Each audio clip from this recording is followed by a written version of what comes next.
Olá, boa noite. Começa agora o Jornal da Justiça desta quinta-feira, 29 de setembro. Há 3 dias das eleições gerais, presidente do Supremo, ministra Rosa Weber, reitera a confiança na Justiça Eleitoral.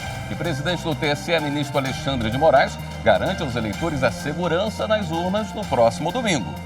Este é um dos destaques da edição de hoje. E você vai ver também. TSE proíbe que atiradores e colecionadores transportem armas no dia das eleições. Tribunal Superior Eleitoral barra candidaturas dos ex-governadores do Distrito Federal Agnello Queiroz e José Roberto Arruda. E ainda, plenário do Supremo começa a julgar a ação que discute o acesso judicial de dados de usuários da internet por provedores sediados no exterior.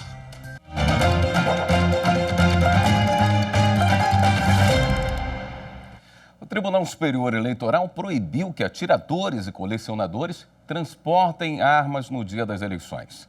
O plenário da Corte Eleitoral ainda negou por unanimidade o registro de Agnello Queiroz e José Roberto Arruda, que concorriam como candidatos a deputado federal pelo Distrito Federal. Ex-governadores do DF, os dois foram condenados em casos de improbidade administrativa. No primeiro caso, a Corte Eleitoral acolheu o recurso proposto pelo Ministério Público Eleitoral e negou o registro de José Roberto Arruda. Ele foi condenado pelo Tribunal de Justiça do DF em segunda instância, acusado de participar de esquema de corrupção.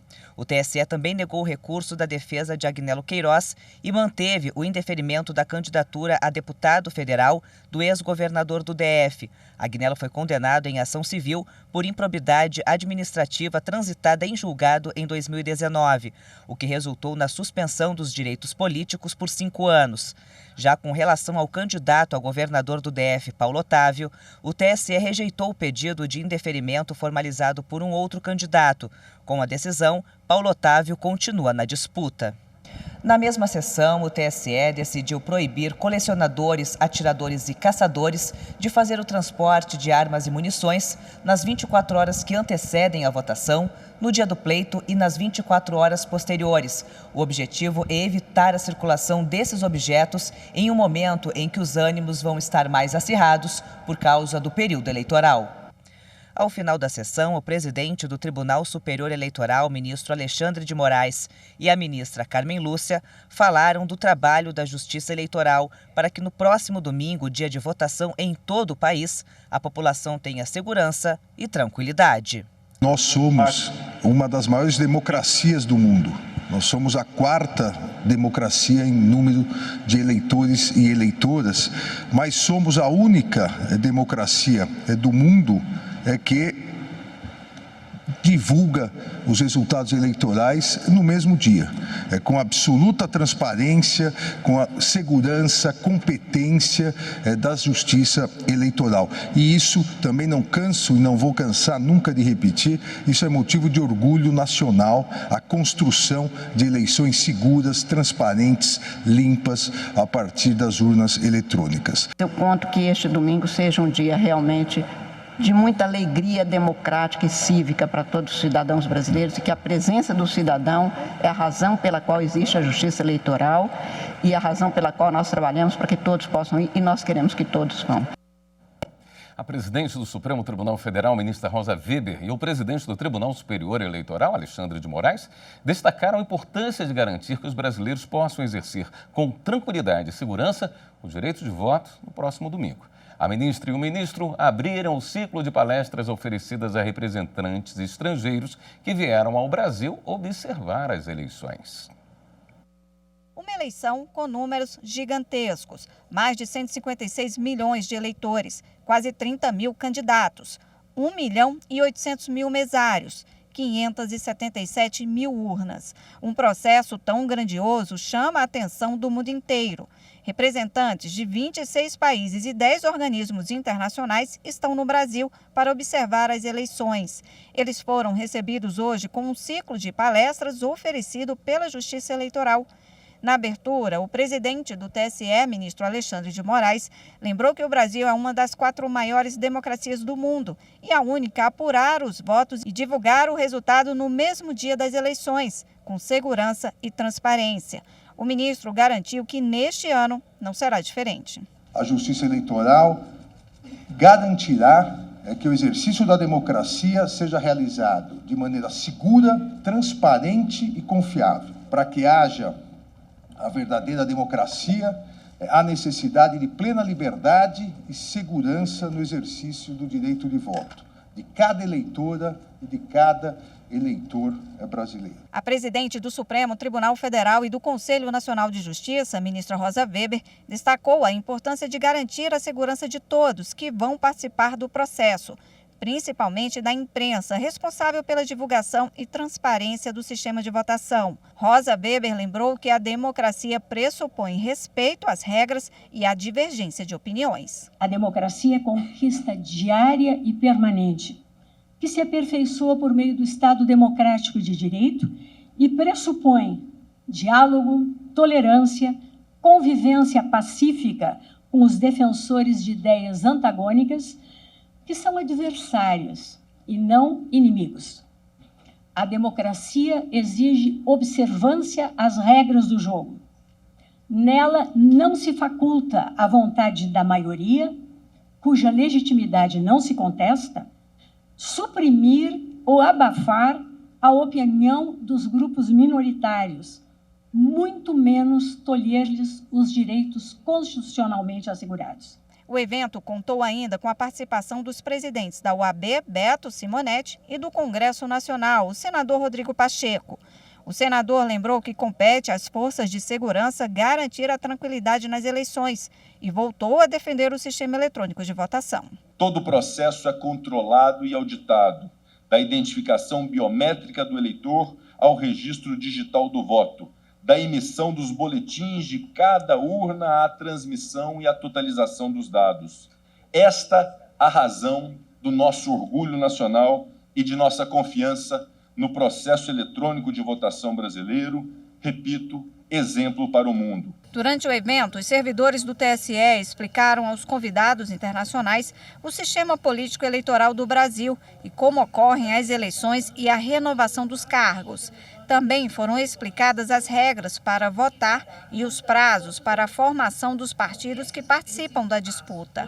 À tarde, ministros e ex-ministros do TSE falaram especificamente sobre o sistema eletrônico de votação e sobre a participação feminina na política. Amanhã o evento será retomado a partir das 9h30 da manhã. As palestras serão realizadas até sábado, véspera da eleição, e podem ser acompanhadas pelo canal do TSE no YouTube. No domingo, os convidados estrangeiros vão visitar uma sessão eleitoral e assistir ao teste de integridade das urnas eletrônicas. Eles também vão acompanhar a totalização dos votos no Tribunal Superior Eleitoral. Por unanimidade, a primeira turma do Supremo Tribunal Federal decidiu suspender os efeitos de uma condenação penal contra Paulinho da Força do Solidariedade de São Paulo. O parlamentar recorreu ao Supremo porque teve a candidatura à reeleição barrada pelo TRE. Na abertura da sessão no plenário virtual, o ministro Luiz Roberto Barroso votou pela suspensão dos efeitos da condenação do deputado federal Paulinho da Força. Na ação penal, o parlamentar foi condenado pela primeira turma do STF em junho de 2020 por 3-2 por crime contra o Sistema Financeiro Nacional e pelos crimes de lavagem de dinheiro e associação criminosa. Logo após a condenação, o deputado apresentou embargos de declaração ao STF, mas o recurso não chegou a ser julgado. Em razão da condenação, o TRE de São Paulo barrou a candidatura e indeferiu o registro do parlamentar, que tenta a reeleição ao cargo. Paulinho da Força recorreu ao Supremo para tentar liberar a candidatura com a justificativa de que o recurso ainda não foi julgado e porque considerou que o entendimento consolidado da Justiça prevê a suspensão dos efeitos da condenação quando há plausibilidade, ou seja, fundamentos mínimos no recurso. Na análise do caso, o ministro Luiz Roberto Barroso registrou que a Justiça Eleitoral considera que a apresentação dos chamados embargos infringentes, recurso possível no STF, a quem teve pelo menos 2 votos favoráveis na turma, suspende os efeitos da condenação e, logo, a inelegibilidade. O ministro observou, porém, que Paulinho da Força não apresentou embargos infringentes, porque ainda estão pendentes os embargos de declaração. O ministro Barroso atendeu ao pedido da defesa para conceder efeito suspensivo aos embargos de declaração já apresentados e afastar a inelegibilidade imposta pela condenação. O ministro concluiu, sem antecipar juízo definitivo de admissibilidade dos eventuais embargos infringentes que venham a ser opostos nestes autos, vislumbro em tese o seu cabimento, o que é suficiente para impedir, por hora, que o acórdão condenatório produza os seus regulares efeitos. O voto foi seguido pelos demais ministros da primeira turma, ainda que o prazo do julgamento só termine hoje à noite. A seguir, em sessão plenária do Supremo, ministros reiteram a confiança na Justiça Eleitoral. Voltamos em instantes.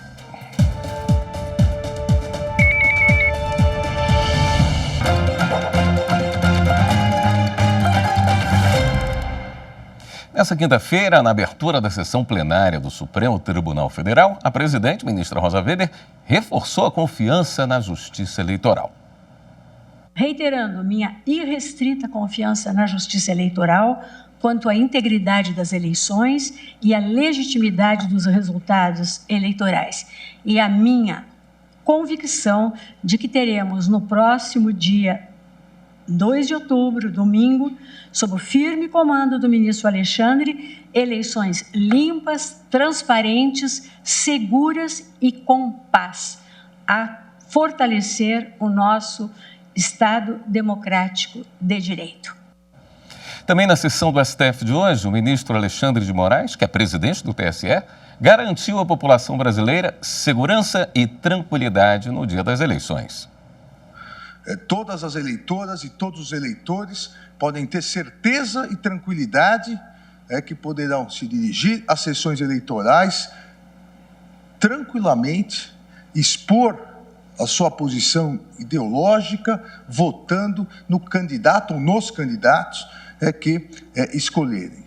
Isso é muito importante para evitarmos esse discurso de ódio, esse discurso de violência de parte de alguns radicais. A maioria do povo brasileiro, eu diria a imensa maioria do povo brasileiro, quer tranquilidade e segurança para votar nas eleições. Não serão permitidos os celulares no momento do voto, no momento de depositar o seu voto na urna eletrônica. Isso é muito importante porque garante a tranquilidade ao eleitor da liberdade do seu voto em virtude do sigilo. Sabemos nós que, por vários motivos, às vezes corrupção, às vezes milícias, ameaça, o eleitor é obrigado a filmar o seu voto até o momento da confirmação, para depois mostrar para alguém. Da mesma maneira, para garantir a necessária segurança da eleitora, do eleitor, dos servidores da Justiça Eleitoral, que realizam um belíssimo trabalho, e dos mesários, de mais de 1.800.000 mesários, está proibido o porte de arma num raio de 100 metros das sessões eleitorais. Dia de votação não é dia de andar armado. A arma do cidadão, a arma do eleitor, como bem lembrou hoje pela manhã a ministra Carmen Lúcia, a arma é o voto. É com essa arma que ele pode melhorar a sua vida, é com essa arma que ele pode melhorar os destinos do país. E mais, também proibimos o transporte e a posse de armas no dia da eleição, no dia anterior e no dia posterior, ou seja, sábado, domingo e segunda, de colecionadores, caçadores e atiradores. Para que nós possamos manter uma tradição democrática brasileira construída desde da Constituição de 1988. Dia de eleição é dia de festa. Dia de eleição é a grande festa da democracia, não é dia de ódio, não é dia de violência, não é dia de agressão, não é dia de xingamento, é dia de festa. Cada um vai com a camisa do time que quiser, cada um vai trajado como quiser, porque o que importa é que os brasileiros livremente depositem os brasileiros e as brasileiras livremente depositem o seu voto na urna eletrônica. O plenário Supremo retomou o julgamento da ação que discute a obtenção de dados de provedores de internet no exterior. A ação foi proposta pela Federação das Associações das Empresas de Tecnologia da Informação, a CESPRO Nacional. A entidade pede a validação de dispositivos do Acordo de Assistência Judiciária em Matéria Penal, o EMILAT, entre os governos brasileiro e norte-americano. Promulgado pelo Decreto Federal 3.810 de 2001, o acordo trata da obtenção de conteúdo de comunicação privada sob controle de provedores de aplicativos de internet sediados fora do país. De acordo com o processo, alguns tribunais de segunda instância entendem que os dados somente poderiam ser obtidos por carta rogatória ou acordo de cooperação. Ao pacificar a questão, o Superior Tribunal de Justiça entendeu que o acesso a esses dados também pode se dar por decisão judicial direcionada à filial da empresa com sede ou filial no país, mesmo que elas não tenham a custódia ou controle dos dados. Em 2020, foi realizada uma audiência pública convocada pelo ministro Gilmar Mendes, relator da ação, para discutir o tema. O plenário, então, começou a julgar esse processo. Para a CESPRO Nacional, autora da ação, a liberdade de expressão e de manifestação do pensamento, a proteção da privacidade dos dados pessoais e a liberdade dos modelos de negócios promovidos na internet não podem conflitar com os princípios estabelecidos em lei. Já a União defendeu a constitucionalidade da norma, desde que seja reconhecido o caráter complementar do EMILAT e das regras processuais sobre carta rogatória. O relator da ação, o ministro Gilmar Mendes, trouxe dados que foram apresentados durante a audiência pública sobre o assunto. As informações prestadas na audiência pública e replicadas nos autos apontam que, em relação aos pedidos de quebra de sigilo e obtenção de dados telemáticos nos Estados Unidos, em dados consolidados de 2014 a 2017, 28 pedidos ainda se encontram em andamento, sendo que 8 foram enviados em 2014, outros 8 em 2015, 5 em 2016 e 7 em 2017. Ademais, as autoridades brasileiras apenas obtiveram respostas positivas em 22,5% dos casos, o que reforça a conclusão dos representantes do Poder Executivo e do Ministério Público no que se refere ao baixo índice de efetividade desses pedidos de assistência jurídica enviados aos Estados Unidos para a quebra de sigilo de dados ou obtenção de informações telemáticas. Gilmar Mendes, então, votou pela parcial procedência da ação, sugerindo que os poderes executivo e legislativo tomem providências para aperfeiçoar as leis brasileiras, especialmente a Lei de Proteção de Dados, para fins penais. Conheço da ADC, voto para julgar parcialmente procedente o pedido formulado à inicial para declarar a constitucionalidade dos dispositivos indicados, sem prejuízo da possibilidade de solicitação direta de dados e comunicações eletrônicas das autoridades nacionais a empresas de tecnologia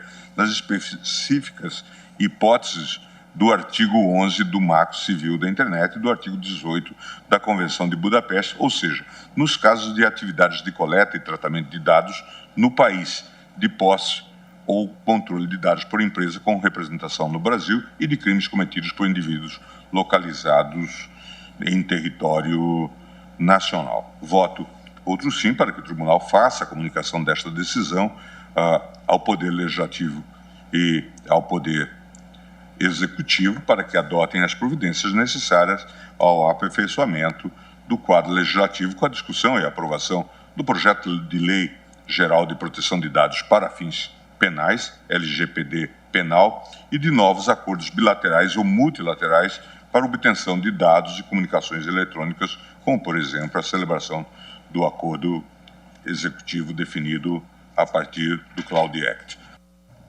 TST discute ações de tribunais regionais envolvendo temas como trabalho infantil e assédio moral e sexual. Os detalhes no próximo bloco. Até já.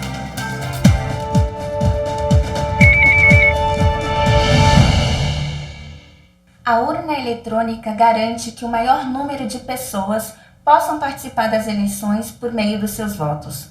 Por isso, há diversos mecanismos de auditoria e de verificação dos resultados, como, por exemplo, a cerimônia de votação paralela. Se você ainda tem alguma dúvida, busque informações sérias e seguras.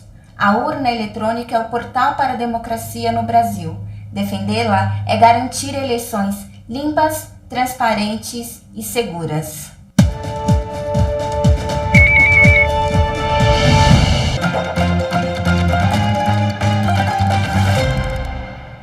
O Espaço Cultural do Superior Tribunal de Justiça promoveu o lançamento do livro Processo Civil e Propriedade Industrial. Coordenado pelos doutores em Direito Fred Didier Júnior, Gustavo Osna e Marcelo Mazzola, e prefaciado pelo ministro do Supremo Tribunal Federal, Luiz Fux, a obra expõe os principais questionamentos sobre a resolução de conflitos em matéria de propriedade intelectual. São dúvidas ligadas a questões envolvendo debate sobre marcas, debate sobre patentes, possível confusão entre imagem de produtos que acabam sendo cotidianamente vivenciados na sociedade. Esse tipo de conflito invariavelmente bate na porta do judiciário e o nosso livro tenta expor como o processo civil, como mecanismo oficial de resolução de disputas, pode aprimorar a pacificação de conflitos ligados a essa área. Veja, o livro tem dois grandes propósitos. O primeiro propósito é fazer com que as pessoas despertem para a importância de estudar o processo civil a partir dos problemas práticos da propriedade industrial. E o segundo propósito é fazer uma espécie de seleção de principais decisões e examinar essas decisões, examinar esses casos, né? Uma casuística de decisões interessantes, sobretudo do STJ, sobre o tema. A coletânea de artigos faz análise de casos julgados por diversos tribunais. A gente tem assuntos que envolvem, por exemplo, competência, tutela provisória, precedentes, intervenção de terceiros na propriedade industrial, provas, perícias. Então, tem muitos temas que são do dia a dia prático da vida do advogado e que estão prontos para serem afetados e julgados aqui pelo STJ, dando uma harmonização, uma pacificação do que ainda gera insegurança jurídica. O livro traz 19 artigos escritos por 31 coautores, entre eles a ministra Nancy Andrighi. Ela escreveu sobre a intervenção obrigatória do INPE, prevista na Lei de Propriedade Industrial, sob a ótica do STJ. Outro integrante do tribunal a participar foi o ministro Luiz Felipe Salomão, com o tema Nulidade e Patente, competência para declaração de forma incidental e principal. Eu creio que é um livro marcante e a minha parte, junto com a juíza Caroline Talck, foi justamente abordando esse tema. Tem um julgado da segunda sessão em torno desse assunto, que procurou colocar luzes sobre esse assunto. Então, é mais um contributo para tornar interessante o livro, que já é um marco aí dentro da propriedade industrial. O TST promoveu o workshop Justiça do Trabalho, lançando luzes sobre o futuro da justiça social. No evento foram apresentadas ações dos tribunais regionais do trabalho de todo o país, envolvendo temas como o trabalho infantil e assédio moral e sexual. O workshop Justiça do Trabalho, lançando luzes sobre o futuro da justiça social, foi realizado na sede do Tribunal Superior do Trabalho, em Brasília. O evento contou com conferência do presidente do TST e do Conselho Superior da Justiça do Trabalho, ministro Emanuel Pereira, que falou sobre iniciativas e perspectivas para renovar a Justiça do Trabalho. Já a juíza do Tribunal Regional Federal, no Rio de Janeiro, Adriana Cruz, abordou as desigualdades de gênero, de raça e social que existem no meio jurídico. A magistrada enfatizou que a Justiça do Trabalho é a que está mais próxima do dia a dia da população. A advogada Silvia Márcia Nogueira, vice-presidente da Comissão Nacional de Direito do Trabalho, também palestrou no evento, como representante do Conselho Federal da Ordem dos Advogados do Brasil. Eu vim, na verdade, participar desse evento grandioso, valorizar o Tribunal Superior do Trabalho, que se propõe a lançar luzes para o futuro dos direitos sociais. No momento onde a gente vivencia, no Brasil, precarização das relações de trabalho. A gente vivencia trabalhos inseguros e formatação de novas relações onde não há proteção para o trabalhador. No momento onde se vivencia desemprego de 12 milhões de pessoas. Ou seja, é a Justiça do Trabalho a última porta de garantia dos direitos sociais. O workshop promoveu oficinas temáticas. A oficina 1, Trabalho Infantil e Aprendizagem, foi coordenada pelo ministro Evandro Valadão, coordenador do Programa de Combate ao Trabalho Infantil e de Estímulo à Aprendizagem da Justiça do Trabalho. Na oficina 2, Meio Ambiente e Segurança do Trabalho, quem esteve à frente foi a ministra Delaide Miranda Arantes, coordenadora do Programa Nacional de Prevenção de Acidentes do Trabalho, Programa Trabalho Seguro. E, por último, a oficina 3 abordou o preconceito e a discriminação no ambiente de trabalho e o julgamento em perspectiva de gênero. A coordenação foi da ministra Kátia Arruda. Para o presidente do Colégio de Presidentes e Corregedores dos Tribunais Regionais do Trabalho, Marcelo Maciel Mancilha, o workshop é uma oportunidade de discutir o presente e o futuro da Justiça do Trabalho. A Justiça do Trabalho faz um trabalho de excelência e a intenção é sempre melhorar. Essas boas práticas visam principalmente acelerar a prestação jurisdicional à sociedade, e também questões sociais, combate ao trabalho escravo, trabalho infantil, enfim, prestar um bom serviço à sociedade brasileira. O ministro Emanuel Pereira, presidente do TST e do Conselho Superior da Justiça do Trabalho, avaliou como positivo o encontro com os representantes dos tribunais regionais do trabalho de todo o país. Eu acho que o workshop trouxe para o Tribunal Superior do Trabalho a oportunidade de discutir ideias, ações, projetos. Foi um dia maravilhoso. Foi muito bom, proveitoso e eu espero que os presidentes dos regionais, ao voltarem para os seus tribunais, levem a mensagem que foi deixada pelas palestras que foram feitas e oficinas que foram realizadas. O Jornal da Justiça fica por aqui. Uma boa noite para você. Até amanhã.